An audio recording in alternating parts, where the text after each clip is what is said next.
Okay, so trying out this new software. Hopefully things will be a lot faster this time. So I am doing this Hobbit pick, as you can see, and I thought it'd be a really cool idea. Some of my favorite books were Alice and Lester books, and I'm sure other authors and illustrators have done it. But that idea of everything from the adventure the person's about to go on or has been on was sort of already in their lives. And I think actually they did it in North as well. At the very beginning, they were kind of panning around his room, and you could see like little hints of where it's about to go. And I really liked that idea. So I did a list first of all the things that I knew, I remembered from the movies. And then I started with a basic interior. I changed it a little bit from the actual set because I wanted to add some shelves so that it'd be easier to add everything that I needed to. And yeah, so basically this is kind of what I started with. I made the windows a lot bigger as well because, as you'll notice, I wanted to actually put a few things in the windows, including some of the dwarves kind of crowded in the left one. So I started adding just some little bits and pieces. So, opened up this chest here because I thought, there's more room for things to kind of be coming out of that. So more room to add stuff into without crowding up the space too much. Yes, and made sure as well I had some of the little details from the film that people with eagle eyes will notice. Added some of the dwarves. I wish I could add all of them in. I tried to add even here a few, but that didn't work. Got the dragon eye there. This little rabbit here, which I don't know is in the books, but was in the film. It's when the other wizard's being kind of has that sled. Gandalf's staff. So this is the wines from the wine barrel adventure. I also blocked in very roughly Bilbo, and that was based a lot on some of the promo shots for the film. So I had some good reference there already. If I don't have good reference, I'll take pictures of myself, which is interesting because, it's that sort of marking a spot on the ground to where I know that I'm going to fit in the camera of my computer and then clicking the button, sort of, that countdown running into the spot that I need to be in. So I do need to come up with a better system for that. But yeah, I had some good reference for this, so it wasn't that necessary. I started adding in some more things. I talked last video about, not cheating. If something's not seen, I still draw it anyway. So these little troll figurines, I still grounded them on this shelf, even though you won't see, probably like that much of them. I didn't worry about it too much with the bottles, because I could kind of visualize quite well those round spots at the bottom already.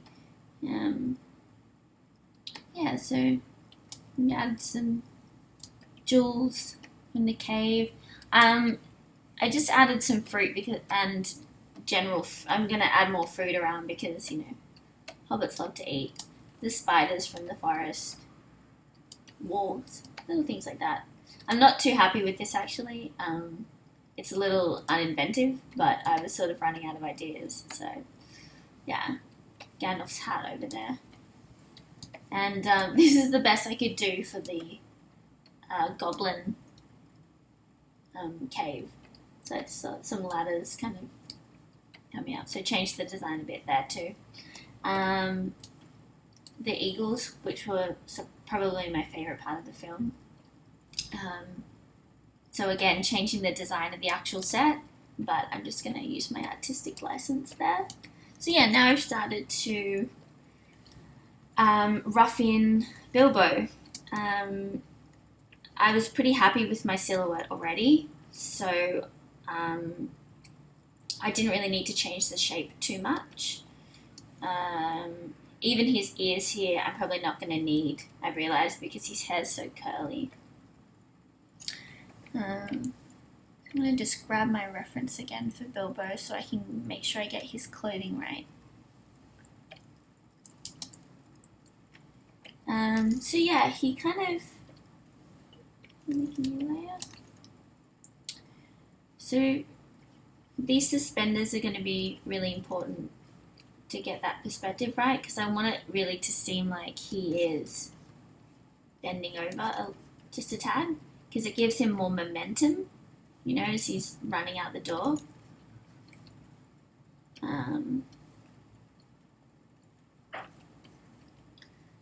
I might even cheat on this part a little bit.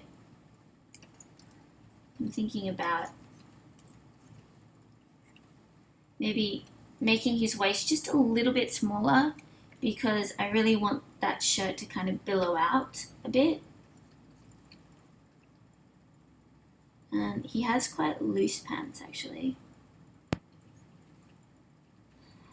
The trick with getting that perspective as well is just making sure, you know, all these lines here are in the right direction, and the more lines you have on things, the easier it's going to be for the eye to see, you know, the general perspective of something and the direction the hands are going in. So yeah, well, you know, this pant leg, because his leg is quite bent, so this pant leg is going to be sort of slightly hitched up, so there will be, you know, more of a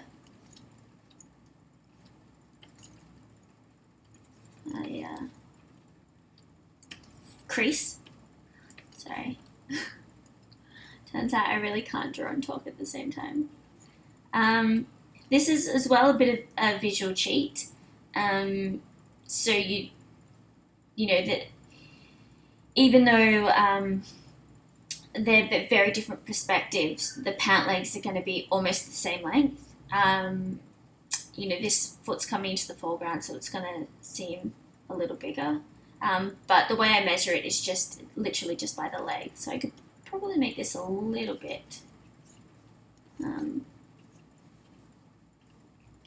longer, because this one is kind of even hitched up. It's coming just sort of below the crease of his knee. And I don't really need to do much to these. I'm actually really happy with his feet. I might just to remind myself, just add some hair there. Maybe a little skin crease. Maybe even some hair on the legs. And I'm really just roughing this in because I'm doing it just to remind myself more than anything. So yeah, from what I can see, these are quite loose too. There is a slight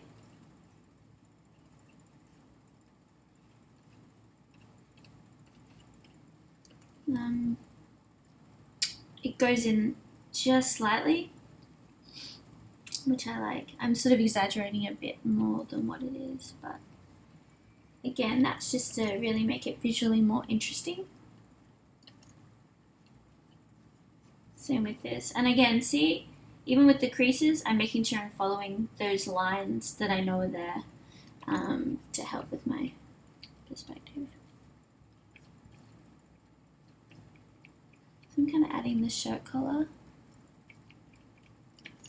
And some of the creases from where the suspenders are kind of pressing into the fabric.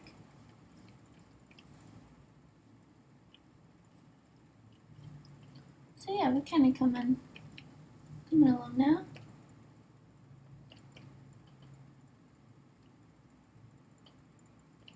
Yeah, so I always am going back and forth with checking, make sure things are actually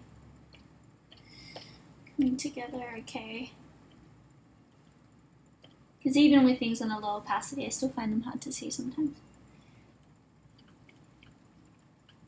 So I'm gonna probably cheat this part here as well.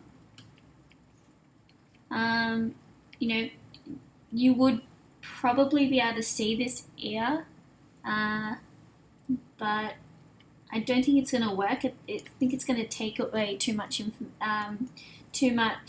attention from the hair. People are going to sort of, because it'll be quite small again, you know, it's going back to how large are people actually going to be seeing this. Even online, you know, I don't actually export my things at that high resolution because, you know, there's, well, thievery is is an issue there, as well as it's just trying to upload really big files is a real pain in the butt. So yeah, people will probably be seeing it, I'd say like maximum maybe this size, and if I draw the ear there, it's just going to look a bit funny, and I don't want them to concentrate on why the head's looking funny. I want them to be exploring the picture. So yeah. So yeah, I'm starting to really like this one a bit. And again, I'm sort of, you know, I don't remember how hairy Bilbo actually is. I mean, I know Martin Freeman isn't a particularly hairy man.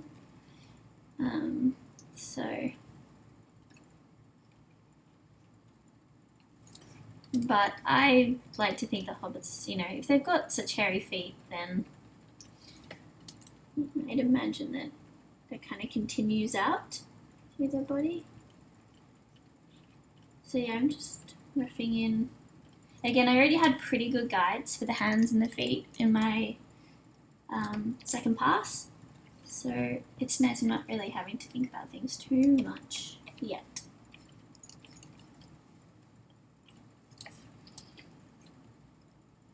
So yeah, I might tinker with that a little once I start blocking colour, but for now I'm pretty happy with that. And I will just continue to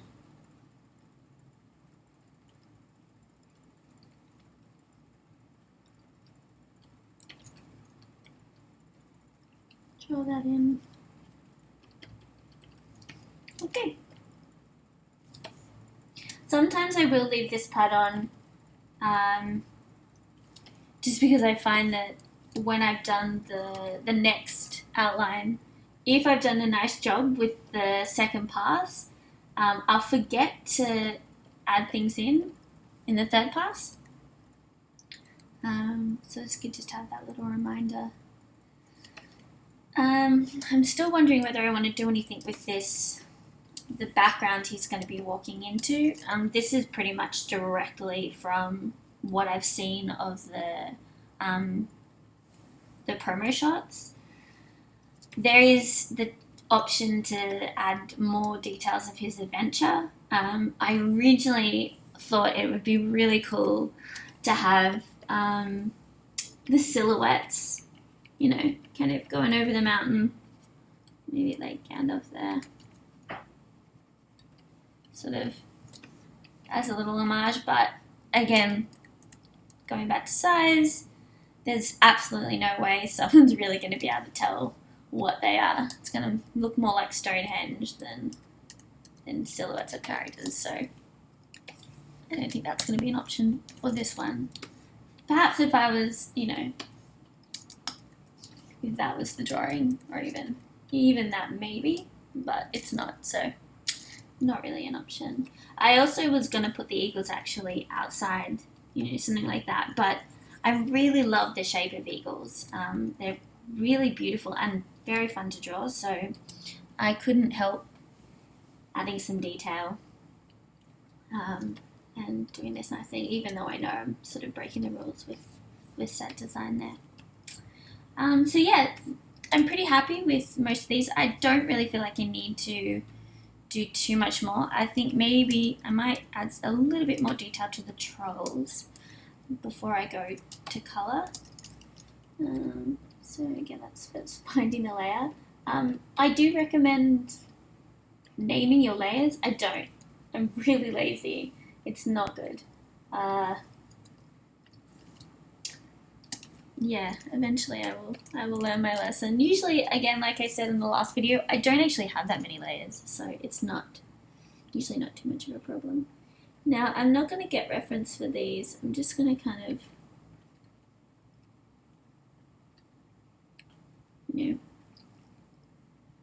make it up.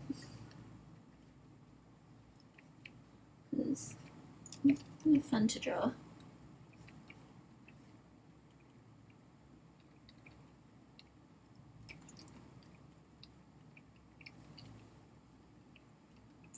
I'm trying to think of what I can talk about while I do this.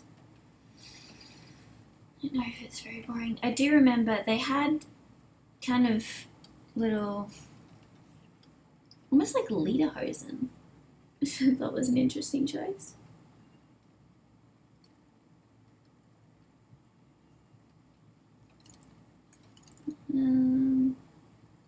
Just trying to think how.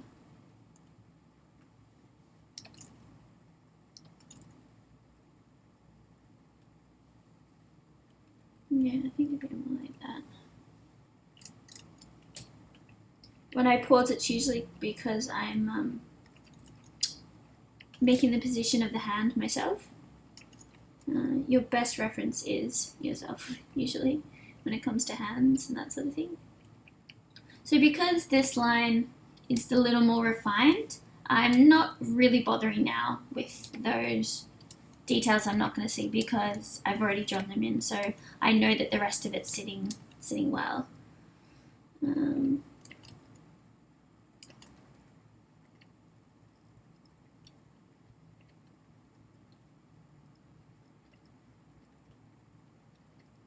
again, I might change these details later.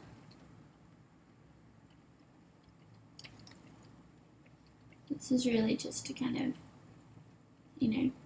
apart from the silhouettes, what else will I need to consider when I'm colouring them?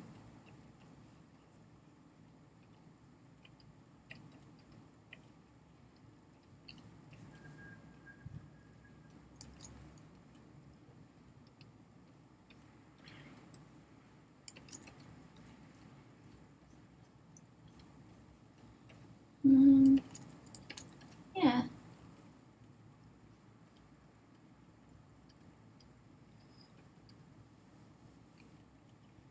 Let's make this a tree.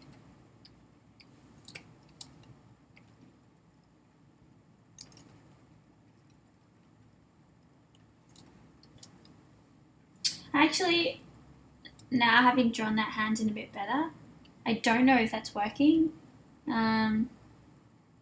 It looks weird when you...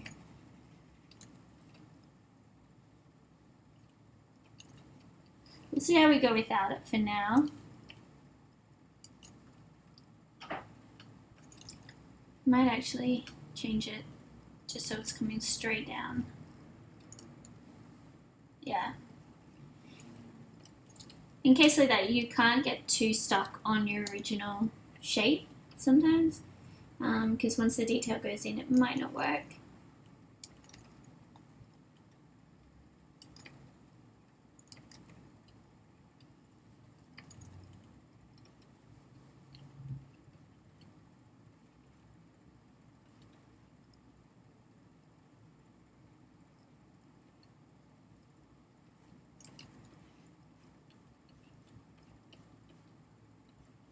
Yeah, bring that lederhosen in.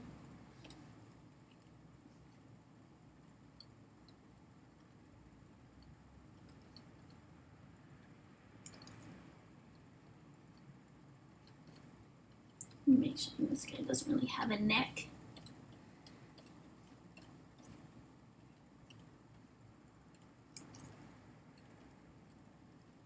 And I'm only really giving them like 3 fingers. Again, I don't think that's how they were in the film or possibly the books, but for design purposes, I think 3 is going to work a lot better. Again, they're so small, you don't want to make them too complicated.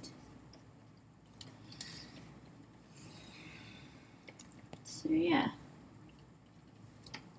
I'm pretty happy with that. Now I know I'm really cheating here because technically you would be seeing something there, but you know, kids are gonna see this, so we'll keep it PG. So yeah, I'm pretty happy with that. I might just take away his neck too, you know.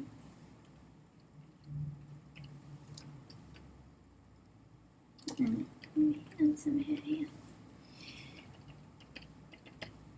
Again, I need to be careful when I'm, you know, at this size. It's really easy to start going to town with the detail, and then I have to, you know, again, we go back to this, and you know, it's that, okay, how much of that is actually necessary, and getting lost and just muddying up what I want people to see. So, just looking around now, I'm pretty happy with everything else. I'm not too concerned about refining the background before I put the colour in. I'm pretty happy with how that's looking. I was gonna, just to give it a bit more, and this is the worst way to do it, I'm sure. But often, sometimes when I want to make something a little more dynamic, I'll just, you know, twist it on the side like that. Important to do in the early stages because, again, you know, already up this corner here, I'm losing some detail. It's not too bad, but you know, you don't want to be doing it. So I don't mind it, so I'm gonna do it a little bit more. And then I make sure as well. So firstly, let me save that. Yeah. So I'll quickly just bump this up again and start filling in the details now that we do see. And again, make a mental note to myself that these beams are actually, they do have some thickness to them, so I'm going to need to do that. Actually. So yeah, I think everything's working okay now. Yeah, I did a lot to my photos as well. You notice a lot of my photography is kind of turned on its side. I don't know what that says about me, really. Yeah, so now I will start going into the colour. Simple's easier, so I'll just block in the base colours first. I'll probably be looking at a lot of reference for this one. And yeah, I won't go through that too much because I think it would be really boring. But that's kind of how this one got started. Hope you liked it.